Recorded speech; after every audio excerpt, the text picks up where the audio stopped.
그럼 이제 목사님 말씀 듣는 시간을 갖겠습니다. 누가복음 15장 12절입니다. 그 둘째가 아비에게 말하되 아버지여 재산 중에 내게 돌아올 분깃을 내게 주소 하는지라. 아비가 그 살림을 각각 나누어 주었더니 얼마 전에 어떤 젊은 부인이 울면서 저를 찾아왔습니다. 이혼을 해야겠다고.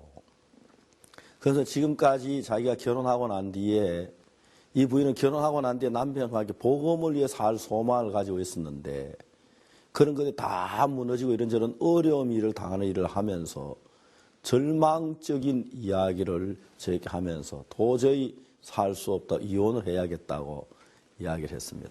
제가 이제 그 부인하고 이제 이야기를 하면서 자매님 이야기를 했습니다. 자매님, 만일에 자매가 남편도 좋고 삶도 좋으면 어떤 삶을 살았을 것 같으냐고. 정말 복음을 전했을 것 같으냐고.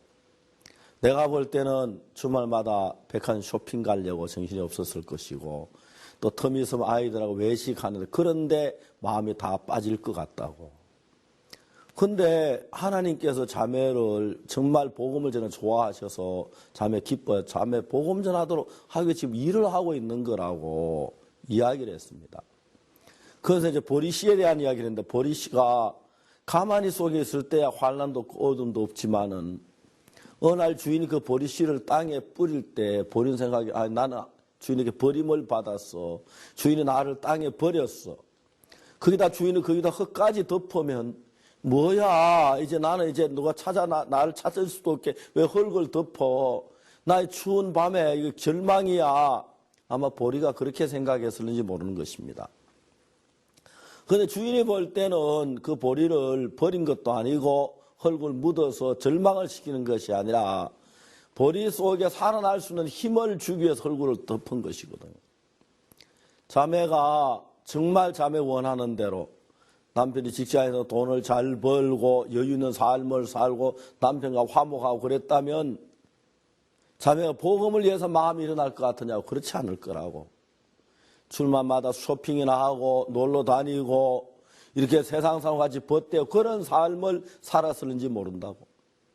근데 자매가 보리라고 생각하면 땅에 묻히고 버려지고 묻히는 것 같지만 그 과정을 통해서 열매가 맺어지고 그 다음에 그 꽃이 피고 열매 맺고 귀한 곡식이 되어가는 과정이 그런 과정이라고.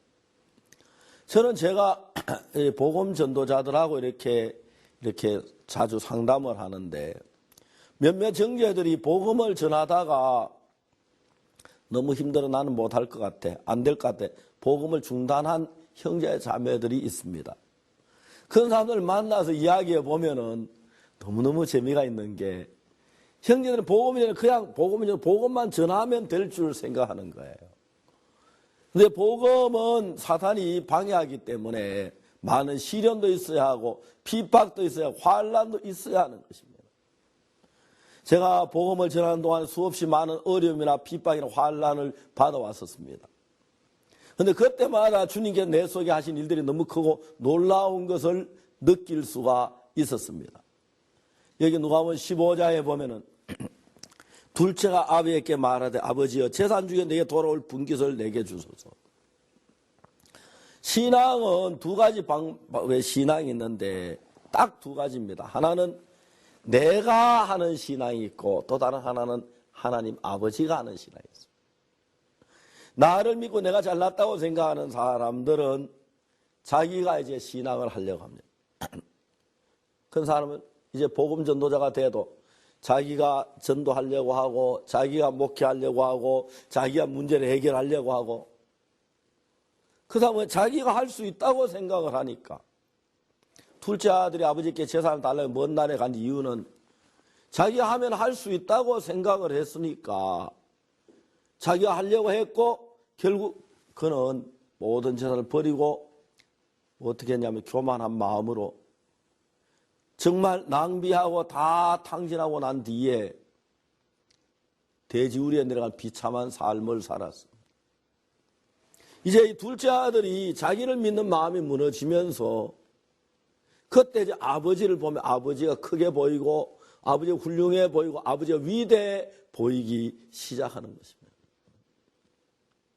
신앙이 타락하는 사람들, 자기가 시작한 사람들 왜 자기가 하냐면 자기는 하면 될 수 있을 것 같고 앞선 하나님의 종들이 시들하게 보이고 먼저 구원받은 형제하면 하는 게 유치하게 보이고 자기 뭐든 잘할 수 있다는 그런 생각을 가지고 있는데 그게 바로 탕자가 가진 마음입니다.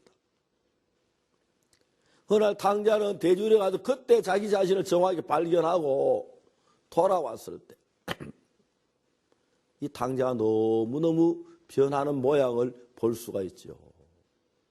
제가 이번에 정말 그 타이완에 가서 우리 형제를 하나 만났습니다. 그 형제는 자기는 복음을 전하면서 살 수 있다고 생각했는데 시험에서 복음이 전도하는 일을 중단했습니다. 그리고 자기가 이제 그야 직장을 가지면 잘 살 수 있다고 생각을 했습니다. 형제가 직장을 가지고 그냥 잘 살 수 있을 거 생각했는데 자기가 빠른 속도로 죄에 빠져들어가는 걸 보고 굉장히 형제가 두려웠습니다. 아, 내가 이러다 정말 큰일 나겠구나. 이러다 내가 안 되겠구나. 정말 망하겠구나. 그 생각이 이 형제에게 들었습니다. 이제 자기가 자신도 모든 게 내려놔지고 아버지 집에 돌아 정말 부끄러워할 이야기 없는 아들처럼 되어버렸습니다. 형제 속에 하나님이 일하는 걸 볼 수가 있습니다. 신앙은 두 가지입니다. 내가 할 수 있다고 하는 사람들은 절대 하나님을 믿을 수가 없고 믿어지지가 않습니다. 내가 정확히 나 자신을 발견 나에게서 벗어나서 정말 내가 무익하고 부족한 사람이란 걸 정확하게 알았을 때 그때 이제 우리는 하나님을 의뢰하게 되고 그때 하나님이 우리 속에 살아서 역사하는 것입니다. 그 둘째가 아비에게 말하되 아버지여 재산 중에 내게 돌아올 분깃을 내게 주소서. 이 사람은 곧바로 망하고 돼지 우리에 들어가는 그런 비참한 사실을 그는 깨닫지를 못했던 것입니다. 하나님께서 우리에게 이 성경을 통해 이런 걸 보여주시면서 내가 정말 둘째 아들 아무것도 할 수 없는 인간인 걸 발견할 때 하나님 믿는 믿음이 형성되면서 하나님의 은혜를 입는 것입니다. 감사합니다.